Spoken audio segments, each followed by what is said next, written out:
But anyways, let's talk a little bit about something that you're very interested in, Yes. that you're passionate about. Yes. Sustainable housing. Give me your views on sustainable housing. Why are you passionate about it? What does sustainable housing actually mean to you?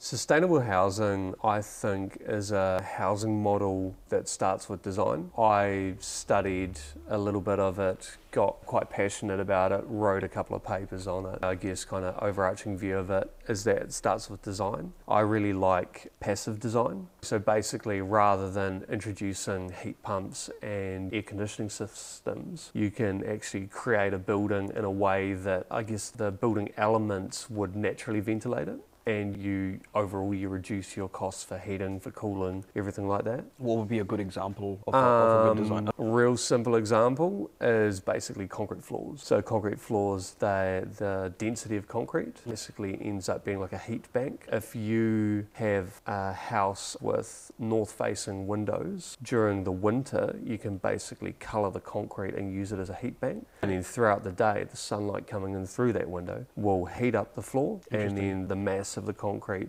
will basically hold on to that heat and then slowly release it. And it can be a wall, it can be a floor, it can be multiple other things. You can introduce internal ponds that also help regulate temperature inside a room. Other different methods can be passive ventilation that can either run underneath the house and come up through it so that it'll basically capture the heat. And retain the heat. Yep. Wow, there's different ways you can capture the heat and then you can re-divert it. Yeah. And then you can capture the cool and you can divert that into the house, and you can use natural convection currents to basically cool the house. Oh, wow. Well, is that something you're going to explore in the future? Yeah, I'd like to. Yeah, for sure.